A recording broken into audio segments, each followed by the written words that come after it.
आपसे कोई पूछे कि इस दुनिया में सबसे पहले हज किसने किया तो शायद आप नहीं बता पाएंगे। दोस्तों, आपकी जानकारी के लिए बता दें, सऊदी अरब के मक्का शहर में काबा शरीफ की ताबीर तो आदम अलैहिस्सलाम के दौर में ही हो चुकी है। रिवायतों में मिलता है हमें कि जब अल्लाह ने हजरत आदम अलैहिस्सलाम को जन्नत से निकाल कर जमीन पर भेजा तो आदम अलैहिस्सलाम ने अल्लाह के हुक्म से पहाड़ों से पत्थर ला लाकर खाना काबा की ताबीर की। लेकिन उसके हजारों साल बाद जब हजरत नूह अलैहिस्सलाम के जमाने में जो भयंकर तूफान आया तो उस तूफान में काबा शरीफ का ढांचा भी ढह गया था। लेकिन इतने विशालकाय तूफान के बावजूद भी उस काबा शरीफ की बुनियाद बाकी रही। दोस्तों, आज से तकरीबन 4000 वर्ष पहले मक्का के अंदर कोई भी नहीं रहा करता था। फिर हजरत इब्राहीम अलैहिस्सलाम अल्लाह ताला के हुक्म से अपनी बीबी हजरत हाजरा और बेटे हजरत इस्माइल अलैहिस्सलाम को लेकर रवाना हो गए और इस मकाम पर पहुँचे जहाँ पर आज मक्का वाक़ है। उस दौर में वहाँ पर न कोई इमारत थी, न पानी और न ही यहाँ पर कोई रहा करता था। दरख्तों के नाम पर सिर्फ बबूल वगैरह की झाड़ियाँ हुआ करती थी। हजरत इब्राहीम अलैहिस्सलाम ने बीवी और बच्चों दोनों को यहाँ बैठा दिया, थोड़ा सा पानी और खजूरों को भी पास में रख दिया और फिर आप अलैहिस्सलाम शाम की तरफ चले गए। हजरत इब्राहीम अलैहिस्सलाम दूसरी बार जब मक्का शरीफ आए तो कयाम ना किया, लेकिन जब तीसरी बार तशरीफ लाए तो हजरत इस्माइल अलैहिस्सलाम से फरमाया कि बेटा, अल्लाह ताला ने मुझे एक हुक्म दिया है। तो हजरत इस्माइल अलैहिस्सलाम ने कहा तो इदात कीजिए। तो हजरत इब्राहीम अलैहिस्सलाम ने कहा कि अल्लाह ताला ने मुझे हुक्म दिया है कि यहाँ पर एक घर बनाओ। घर की तामीर शुरू हो गई। हजरत इस्माइल अलैहिस्सलाम पत्थर लाते जाते और हजरत इब्राहीम अलैहिस्सलाम बनाते जाते थे।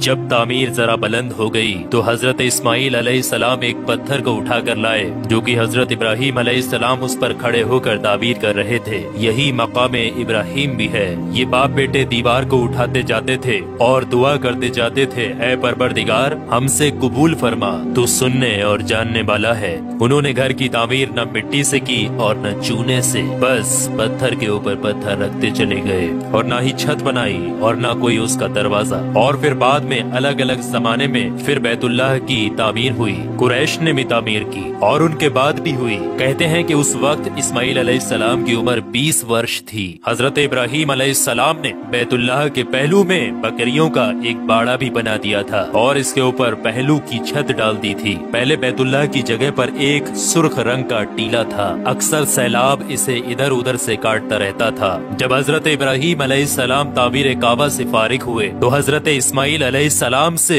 एक ऐसा पत्थर लाने के लिए कहा जो तवाफ की शुरुआत के लिए निशानी के तौर पर इस्तेमाल किया जाना था। ये पत्थर हजरत जिब्राइल अलैहिस्सलाम अबू कुबैस की पहाड़ियों से लेकर आए। हजरत इब्राहीम अलैहिस्सलाम ने इसे इस मकाम पर रख दिया जहाँ पर वो अब तक कायम है। रिवायतों में आता है कि ये पत्थर बहुत रोशन था। हजरत जिब्राइल अलैहिस्सलाम ने उन्हें तमाम मकामात भी दिखाए। और दोस्तों, जब हजरत इब्राहीम अलैहिस्सलाम को अल्लाह की तरफ से लोगों को हज करने की दावत देने का हुक्म हुआ तो हजरत इब्राहीम अलैहिस्सलाम ने अल्लाह से ये सवाल किया कि ऐ मेरे खुदा, यहाँ पर कौन लोग हैं जो कि मेरी आवाज को सुनेंगे। अल्लाह ताला ने फरमाया कि ऐ इब्राहीम, आवाज देना तुम्हारा काम है और लोगों तक उस आवाज को पहुंचाना मेरा काम है। दोस्तों, उसके बाद हजरत इब्राहीम अलैहिस्सलाम अबू कुबैस की एक बड़ी सी पहाड़ी के ऊपर चढ़कर एक बड़े से पत्थर के ऊपर खड़े हुए और लोगों में हज करने का ऐलान किया कि ऐ लोगों, अल्लाह ताला ने एक घर बनाया है और तुम पर हज फर्ज किया है, लिहाजा तुम अपने परवरदिगार की आवाज पर लब्बैक कहो। तो अल्लाह ताला ने हजरत इब्राहीम अलैहिस्सलाम की उस आवाज को इतना बुलंद कर दिया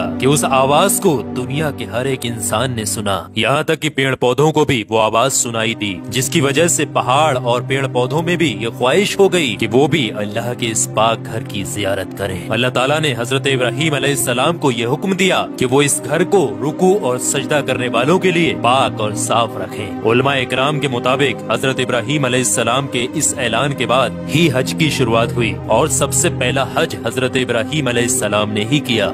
रिवायात के मुताबिक रसूलुल्लाह सल्लल्लाहु तआला अलैहि वसल्लम ने फरमाया कि अल्लाह के इस घर पर अल्लाह की रात दिन 120 रहमतें नाजिल होती हैं। 60 रहमतें तवाफ करने वालों के लिए, 40 नमाजियों के लिए और 20 अल्लाह के घर को देखने वालों के लिए। हजरत हसन बिन अदिया फरमाते हैं कि हमने रसूलुल्लाह सल्लल्लाहु तआला अलैहि वसल्लम के इस कौल पर गौर किया। मालूम हुआ कि ये सब रहमतें दर हकीकत तवाफ करने वाले के लिए हैं कि वो तवाफ करता है, नमाज भी पढ़ता है اور کعبہ کی طرف دیکھتا بھی ہے۔ کسی نے کیا خوب کہا ہے، خانہ کعبہ میں طرح طرح کی فضیلتیں ہیں، گھر والا ہی انہیں جانتا ہے۔ جو کوئی بھی یہاں پر اپنی خطاؤں سے ڈر کر آیا، اللہ اس کی حفاظت کرتا ہے۔ طاہر الکربی لکھتے ہیں کہ خانہ کعبہ 11 مرتبہ تعبیر ہوا ہے۔ حضرت آدم علیہ السلام نے بنایا، حضرت شیش علیہ السلام نے تعبیر کیا، حضرت ابراہیم علیہ السلام نے تعبیر کیا، امالکہ نے بنایا، جرہم نے تعمیر کیا، کسی نے تعمیر کیا، قریش نے بنایا، عبداللہ بن زبیر رضی اللہ تعالی عنہ نے تعبیر کیا، حجاج بن یوسف نے بنایا، سلطان مراد نے تعبیر کیا جو کہ آل عثمان میں سے تھا۔